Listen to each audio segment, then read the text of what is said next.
Hello everyone. आज हम लोग बात करने वाले हैं इंडियन राइटिंग इन इंग्लिश में अरुण जोशी के बारे में। ठीक है, ये क्लास 5 है हमारी और इससे पहले मैं 4 क्लास और पढ़ा चुका हूँ। लिंक आपको डिस्क्रिप्शन में मिल जाएगा।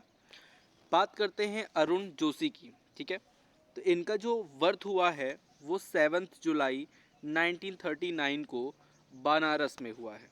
ठीक है, डेथ इनकी हुई है अप्रैल 1993 न्यू दिल्ली में।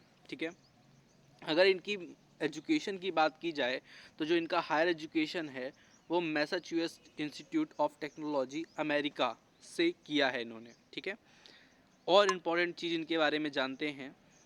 अरुण जोशी जो है एक इंडियन राइटर हैं। ठीक है, Arun Joshi was an Indian writer. ठीक है, he is known for his novel the strange case of Billy Biswas and the apprentice. मतलब ये जो इनकी दो नोवेल थी वो बहुत ज़्यादा फेमस हुई थी, अप्रेंटिस और बिली विश्वास। ठीक है, इसके बारे में थोड़ा हम और भी जानेंगे। ठीक है, उससे पहले सबसे इम्पॉर्टेंट जो पॉइंट है आज का वो ये है अरुण जोशी से। क्या है? He won the Sahitya Akademi award for his novel the last labyrinth. ठीक है, द लास्ट लेविरिंथ के लिए इन्हें 1982 में जो है साहित्य अकेडमी अवार्ड से पुरस्कारित किया गया है, नवाजित किया गया है। मैं आपको बता दूं कि साहित्य अकेडमी अवार्ड से पिछले टेट में भी एक एग्ज़ाम आया था इंग्लिश ग्रेड 1 में। ठीक है, और इसमें भी आएगा, इस बार भी आएगा, तो आपको ध्यान रखना है। ठीक है, थोड़ा थोड़ा हम जान लेते हैं इनके नोटेबल वर्क जो पूछे जाते हैं अक्सर। ये जितने भी क्वेश्चन है ना सब कहीं ना कहीं आपके एग्ज़ाम में पूछे जाते हैं। ऐसे कैसे घुमा फिरा के, चाहे नेट में पूछ ले, चाहे सेट में पूछ ले, या किसी एग्ज़ाम में पूछ ले, आते हैं क्वेश्चन। ठीक है, द अप्रेंटिस। ठीक है, इसका एक बार नेट में हीरो का नाम पूछा गया था। अप्रेंटिस इतनी फेमस नोवेल जो है अरुण जोशी की, उसमें हीरो का नाम क्या है? तो हीरो का नाम जान लीजिएगा, रतन रहता है। ठीक है, रतन नाम रहता है हीरो का, ऐसा क्वेश्चन था।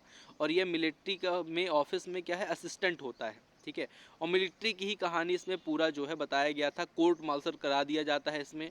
ठीक है, गलत प्रकार से, गलत तरीके से रख के, तो वो अप्रेंटिस उस पर बेस्ड है, मिलिट्री बेस्ड ये थी।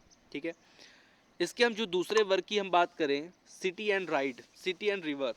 ठीक है, तो यहाँ पे एक क्वेश्चन सेट एग्जाम में पूछा गया था 2013 में कि सिटी तो ठीक है, शहर है, the river stand for, river किस चीज़ पर स्टैंड है?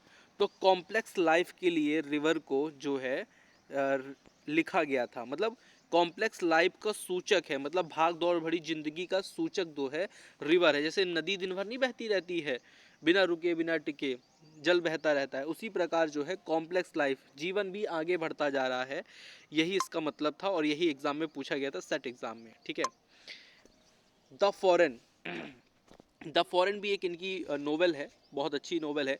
इसमें जो इनका हीरो होता है उसका नाम, जो हीरोइन होती है उसका नाम होता है सिंधी, सिंधी।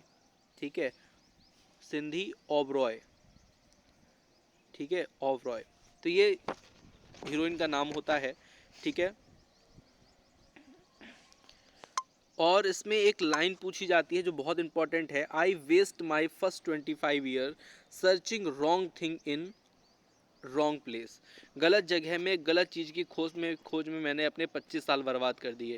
ये बहुत इंपॉर्टेंट लाइन है, पूछ लेता है किस नोवेल की है, तो ये है द फॉरेन नोवेल की। ठीक है, नेक्स्ट है द स्ट्रेंज केस ऑफ बिली विश्वास, जो मैंने आपको बताया बहुत इंपॉर्टेंट है। ये नोवेल बहुत बार पूछा गया है इसके बारे में। ठीक है, तो इसको आपको ध्यान रखना है। इसमें जो हीरो का नाम ही होता है वो क्या होता है, बिली विश्वास होता है हीरो का नाम। इसकी पत्नी का नाम होता है मीना। ठीक है, और इनका एक फ्रेंड होता है जो आईएएस होता है। ठीक है, रोमी नाम होता है उसका, रोमी। इसी पे बेस्ड पूरी कहानी थी। ठीक है, और जो बिली विश्वास है ना, ये न्यूयॉर्क में रहता था। ठीक है, चलिए, तो इसके बारे में इतना हमने जान लिया। और लास्ट इनका जो वर्क है जो इम्पोर्टेंट है, द लास्ट लेवी सिंथ। तो ये जो है इसमें इनको जो है साहित्य अकेडमी पुरस्कार मिला था 1982 में। ठीक है, इसमें जो हीरो का नाम होता है वो होता है सोम भास्कर। ठीक है, आप लोग ये जो पॉइंट छोटे छोटे इनको लिख लिया कीजिए तो आपको याद रहेगा। ठीक है, इनकी जो वाइफ होती है उसका नाम होता है गीता। ठीक है, तो ये आप जितने भी नोटेबल वर्क हैं वो याद कर लीजिएगा, इनका जो अवार्ड है वो आप याद कर लीजिएगा क्योंकि इन्हीं से क्वेश्चन बनते हैं। ठीक है, चलिए मिलते हैं नेक्स्ट वीडियो में। ठीक है, थैंक यू फॉर वॉचिंग।